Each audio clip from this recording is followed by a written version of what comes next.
Orient technologies limited. ये stock आपके portfolio को नेक्स्ट 3-4 साल में एक बहुत अच्छी रिटर्न कमाकर दे सकता है, क्योंकि ये कंपनी एक अच्छी स्पीड पे ग्रो कर रही है। ये एक आईटी कंपनी है और 1997 में शुरू की गई थी। वैसे मोस्टली आईटी कंपनीज यूएस और यूरोप में काम करती हैं, बट ये कंपनी इंडिया में ही काम करती है। इनके बिजनेस को 3 पार्ट्स में डिवाइड किया जा सकता है। First is IT infrastructure and solution, दूसरा है आईटी इनेबल्ड सर्विसेज और थर्ड है क्लाउड एंड डाटा मैनेजमेंट। ये कंपनी 4 लोगों ने मिलकर शुरू की थी और आज भी ये चारों लोग इकट्ठे काम कर रहे हैं। तो मैनेजमेंट कितनी अच्छी है, कितनी लॉयल है, ये तो क्लियरली दिखाई दे रहा है।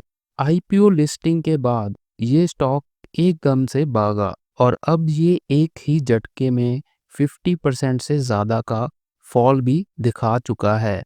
आईपीओ का जो प्राइस था, मतलब जो लिस्टिंग प्राइस था, उसी के आसपास अभी ये ट्रेड हो रहा है। तो पहले फंडामेंटल्स की बात करेंगे, फिर बिजनेस और टेक्निकल्स को देखेंगे। इसका मार्केट कैप 1200-1300 करोड़ के आसपास है।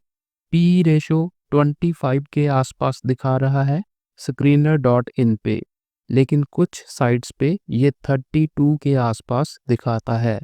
एज अ आईटी कंपनी 30 तक ये अच्छा ही है, ये पी रेशो महंगा नहीं है। उसके बाद ROE 27% और ROCE 34%, ये काफ़ी अच्छे नंबर्स हैं। डेट ज़ीरो है और एक बहुत ही छोटा सा डिविडेंड है। जो मेन बात है इसमें वो है कि पी रेशो 30 के आसपास plus price to book value 4 के आसपास है। तो नॉर्मली हम देखते हैं कि प्राइस टू बुक वैल्यू 3 से कम होनी चाहिए, लेकिन आईटी कंपनीज में फिजिकल असेट्स कम होते हैं, तो थोड़ा price to book value high ही मिलता है। और इवन इस बड़ी फॉल के बाद भी मोस्टली आईटी कंपनीज का प्राइस टू बुक वैल्यू 4 से तो ज़्यादा ही है। तो स्टॉक बिल्कुल महंगा नहीं है, फेयर वैल्यूएशन पे है। इसको हम अंडर वैल्यूड तो नहीं बोल सकते, फेयरली प्राइस्ड ही बोलेंगे। और इसमें हमें एक अच्छी ग्रोथ भी दिखाई दे रही है, जो इसको और भी अट्रैक्टिव बनाती है। अब बात करते हैं इनके बिजनेस की। इसको ध्यान से समझना। जो इनका मेन काम है, मतलब जिससे 50-60% रेवेन्यू आता है, वो है आईटी इंफ्रास्ट्रक्चर। इसमें एक तो एंड यूज़र कंप्यूटिंग, मतलब desktop management, end user support, ये काम होते हैं। प्लस दूसरा है इसमें डाटा सेंटर। डाटा सेंटर में सर्वर, स्टोरेज, नेटवर्क और सिक्योरिटी सॉल्यूशन वगैरह का काम होता है। ऐसे ही सेकंड बिजनेस है आईटी इनेबल्ड सर्विसेज। इसमें मॉनिटरिंग, मेंटेनेंस, सपोर्ट और backup and disaster recovery services वगैरह का काम होता है।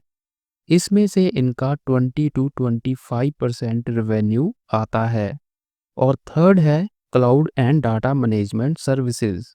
इसमें क्लाउड एंड डाटा मैनेजमेंट जैसे data analytics, business analytics, platform as a service और सॉफ्टवेयर एज सर्विस जैसी चीज़ें आती हैं। इसमें से भी 20-25% का रेवेन्यू आता है। अब एंड यूज़र कंप्यूटिंग और आईटी सर्विसेज, इन दोनों में ग्रोथ बहुत हाई लेवल पे नहीं है। प्लस एंड यूज़र कंप्यूटिंग में इंडिया में कंपटीशन भी काफ़ी ज़्यादा है। तो Orient technology company data centre और क्लाउड डाटा मैनेजमेंट सर्विसेज, इन्हीं पे ज़्यादा फोकस कर रही है। और इन दोनों की आप ग्रोथ देखो, एक की तो 25% के आसपास है और दूसरा तो 30% से भी ज़्यादा स्पीड पे ग्रो कर रहा है। तो नेक्स्ट 3 से 5 साल के लिए ये सेगमेंट बहुत अच्छा कर सकते हैं। वैसे भी इंडिया में डाटा सेंटर्स बाकी कंट्रीज़ के कंपैरिजन में कम हैं, प्लस एआई के चलते अलग से इनकी काफ़ी ज़रूरत पड़ेगी। तो इस कंपनी में 1-2 स्टेबल बिजनेसेस भी हैं, प्लस 1-2 हाई ग्रोथ सेगमेंट्स भी हैं, प्लस अभी मार्केट की फॉल से इसकी वैल्यूएशन भी काफ़ी फेयर लेवल पे आ चुकी है। इन केस हमें मार्केट में आगे और फॉल देखने मिलती है, तो ये स्टॉक काफ़ी सस्ती वैल्यूएशंस पे आ जाएगा, एक तरह से अंडर वैल्यूड ही होगा। तो ये है इनका बिजनेस। और अगर इसकी प्रॉफिट एंड लॉस स्टेटमेंट देखें तो कंपनी प्रॉफिट में है और इसको लगातार इंक्रीज करती जा रही है। ऑपरेटिंग प्रॉफिट मार्जिन्स इनके 9% के आसपास ही घूम रहे हैं और इसको नेक्स्ट 2-3 साल में कंपनी 12 to 15% की रेंज तक ले जाना चाहती है। अगर बैलेंस शीट देखें तो कोई डेट नहीं है और बाकी भी सभी चीज़ें अच्छी हैं।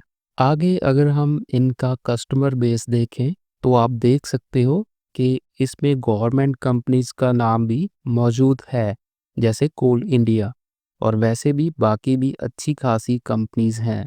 और इसके बाद अगर इनकी हम इंडस्ट्री वाइज रेवेन्यू देखें तो वो भी काफ़ी डाइवर्सिफाइड है।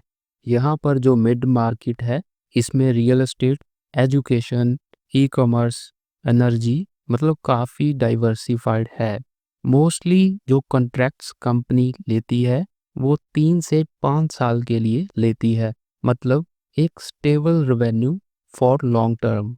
और अकॉर्डिंग टू मैनेजमेंट इंडिया के बाद अब जल्द ही नेक्स्ट 1-2 साल में ये कंपनी इंडिया के बाहर भी अपना बिजनेस शुरू करेगी। तो ये सब है इस कंपनी के बारे में। और टेक्निकल चार्ट पे अभी इसके कुछ खास आपको दिखाई नहीं देगा, क्योंकि एक काफ़ी तेज़ी से अप मूव के बाद उतनी ही तेज़ी से दोबारा फॉल भी देखने मिली है। तो इसको हम फंडामेंटल बेसिस पे बेटर जज कर सकते हैं। आई होप कि आपको ये सब समझ आया होगा। ऐसी और वीडियोस के लिए चैनल को सब्सक्राइब कर लीजिए। फिर मिलते हैं एक और वीडियो में। तब तक के लिए गुड बाय।